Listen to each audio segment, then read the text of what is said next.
Bonjour! Bon, capsule du vendredi. Aujourd'hui, on va parler de la compétition. Donc, c'est quoi une compétition? Et on va parler aussi d'une journée typique d'un athlète qui peut, quand il va faire de la compétition.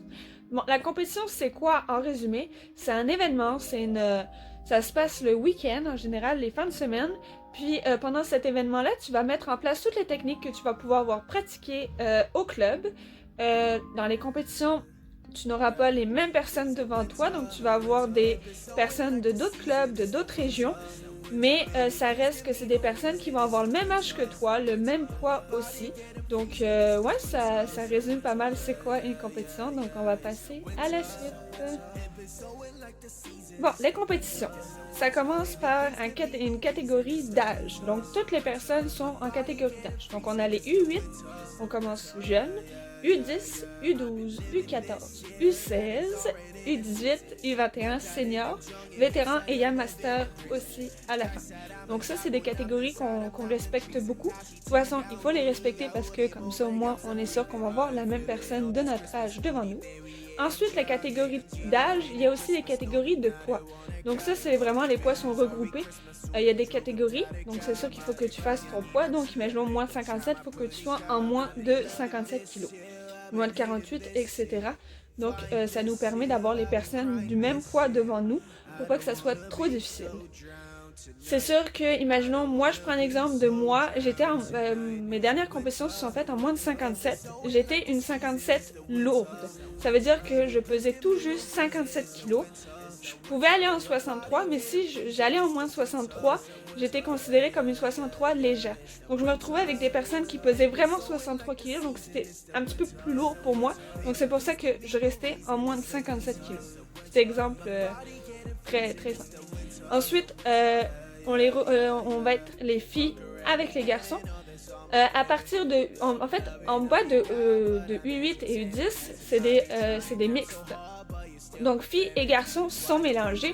Puis, sincèrement, là, à cet âge-là, les filles là, sont vraiment plus stuff que les garçons. C'est étonnant à voir. Là. Donc, en bas de U10, ces mix, on est toutes mélangées.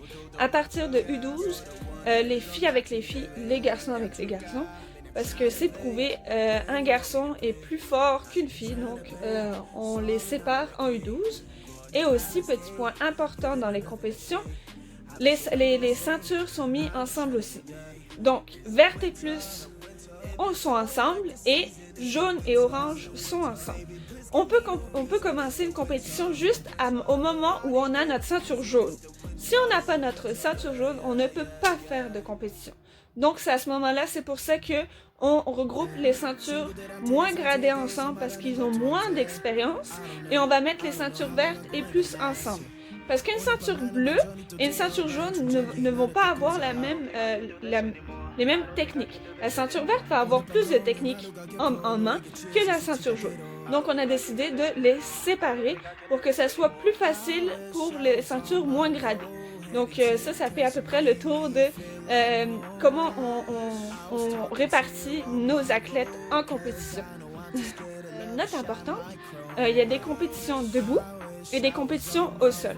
Donc, ça fait pas très très longtemps que les compétitions au sol ont commencé au Québec, mais si on ne veut pas faire que de la compétition debout, il y a aussi de la compétition au sol qui est très intéressante et sincèrement beaucoup moins stressant que la compétition debout pour ma part.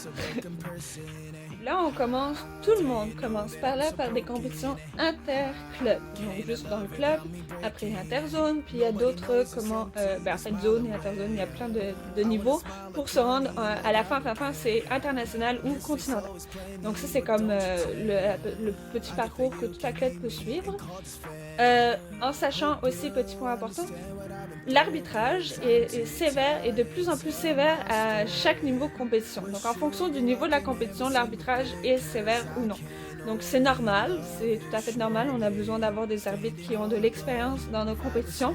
Puis c'est le fun aussi de quand tu arrives à une compétition importante, que tu vois que ton arbitre est aussi formé puis qui est compétent dans ses décisions.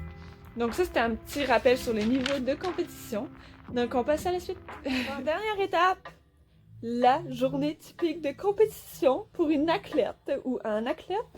Bon, tu commences par ta pesée. On est obligé de se peser, comme je vous ai dit plus tôt, là, faut se peser pour savoir dans quel poids tu vas combattre. Les pesées, ça peut se faire autant la veille, donc le vendredi soir ou le samedi pendant ta journée ou samedi dimanche. Là, souvent, c'est soit la veille de la compétition ou la journée même. Ça dépend du niveau de compétition dans quelle compétition tu vas combattre. Bon, là, t'as fait ta pesée. En général, après, tu vas découvrir le site de compétition. C'est bien stressant d'aller découvrir le site de compétition. Parce que quand tu vois le site, t'es comme, bon, c'est bon, là, je suis rendue, je suis à ma compétition. Donc, c'est assez stressant. Ça rajoute une petite boule au ventre. Ensuite, bon, la journée même, tu vas aller tu vas aller t'habiller, tu vas aller mettre ton kimono. T'habiller chaudement pour garder le plus de chaleur que tu peux. Donc, les gros bas, un gros sweat, tout ce que tu peux pour te tenir chaud. On va aller s'échauffer. L'échauffement, ça dépend aussi encore de niveau. Mais soit on s'échauffe tout le monde sur la même surface, donc sur le site de compétition, tout le monde sur les tapis de combat, ou des fois il y a aussi des petites surfaces à part du site de compétition où tu peux t'échauffer. Donc on s'échauffe comme on peut. Là. Des fois on est tout seul, donc on s'échauffe seul, ou si on a un partenaire avec nous du club, on s'échauffe avec le partenaire de notre club. Ça aussi, pour moi, c'était quand même assez... c'était comme stressant aussi, parce que dans le sens que tu vois tout le monde avec qui tu vas combattre, tu vois beaucoup de monde, en tout cas, c'est des fois difficile, parfois difficile de se mettre dans sa bulle avec sa musique, parce qu'il y a vraiment beaucoup de monde autour de nous. Ensuite, pour l'échauffement, pendant l'échauffement, en général, t'as les tableaux qui sortent. Donc ça, c'est les coachs qui y vont, mais aussi les athlètes. Là, c'est vraiment tout le monde sur rue, vraiment. Là, quand les tableaux sortent, là, puis qu'ils affichent les tableaux sur les murs, là, tout le monde va là. Donc c'est vraiment comme toute une boule de personnes qui y vont. Donc là, sur les tableaux qui sortent en papier, tu vas avoir le tapis où est-ce que tu vas combattre. Donc ça dépend A, B, C ou 1, 2, 3. Ça dépend de combien il y a de tapis durant cette compétition-là. Tu vas avoir les numéros où tu vas combattre, donc au moins le premier combat. Puis ainsi de suite, ça dépend si tu gagnes ou tu perds, là, tu te situes dans ton tableau. Puis tu vas aussi avoir les personnes avec qui, donc il va avoir les noms des personnes avec qui tu vas combattre. Ensuite, donc tu t'échauffes encore, parce que c'est très important de s'échauffer, parce que dans les sites de compétition, il faut savoir qu'il fait pas toujours très très chaud, ok? Donc, il faut s'échauffer encore, s'échauffer, même si t'es stressé, faut s'échauffer. Ensuite, il y a un petit monsieur qui va, ou une petite madame, ça dépend, il va avoir un appel pour dire qu'il faut quitter la surface d'échauffement pour aller s'installer, pour se préparer, pour commencer la compétition. Donc là, ils t'appellent, puis ils disent veuillez bien quitter la surface. Donc là, tu quittes la surface et tu vas où est-ce que tu vas combattre. Donc imaginons le tapis A. Donc là, tu te diriges vers ton tapis A avec tes affaires et tout.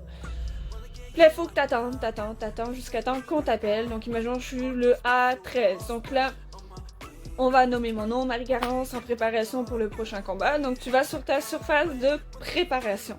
Donc la préparation, c'est comme un petit tapis qui est juste avant de rentrer sur le tapis. Donc tu te prépares sur ton tapis, tu sautes, tu te motives, t'écoutes ta chanson préférée, je sais pas, là, tu te motives le mieux que tu peux aussi avant et tu t'échauffes aussi. Donc là après tu montes sur ton tapis, tu fais ton combat quand l'arbitre y vient, tu fais ton combat, puis dépendant si tu gagnes ou tu perds, tu vas voir si tu vas en repêchage ou non. Donc les compétitions se ressemblent pas toutes, là, c'est vraiment, ça dépend, là. Fait que ouais, ça dépend dans ton tableau aussi. Puis, écoutez, c'est vraiment ce que ça résume en bref. C'est sûr qu'à la fin, c'est vrai, c'est important. À la fin, t'as ta remise de médailles. Donc, ça peut être en fin de journée ou en milieu. C'est vraiment à la fin de ta compétition, tu vas faire ta remise de médailles. Une compétition, ça peut être très très long. Puis c'est très très long. Ça commence entre 8 ou 9 heures du matin. Puis ça peut finir entre 16h et 19h le soir. Donc c'est des très très grosses journées. Et c'est des journées qui demandent beaucoup d'énergie. L'avoir vécu en tant qu'athlète et en tant qu'arbitre, c'est très épuisant. On ressort de là, on est épuisé. Là. Le lundi, là, quand je retournais à l'école, j'étais brûlée. Là. Donc ouais, c'est des grosses journées, puis des grosses fins de semaine aussi là, qu'on vit. Là. Autant que ça soit stressant qu'énergique, il y a toujours du bruit. Il faut savoir que des compétitions de judo, c'est très très bruyant.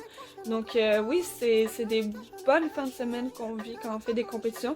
Mais c'est le fun, là. C'est le fun. Là. Au moins, tu mets en place ce que tu peux pratiquer, donc c'est le fun aussi de faire des compétitions. Donc voilà, ça résume pas mal. Donc voilà, vous avez des questions sur comment ça se passe une journée, là, ça va nous faire un plaisir avec Catherine. En plus, on a vécu pas mal de compétitions, donc on peut aussi vous dire quelques petites anecdotes drôles qui peuvent nous être faites passer. Puis même si c'est pas drôle, on peut le raconter aussi.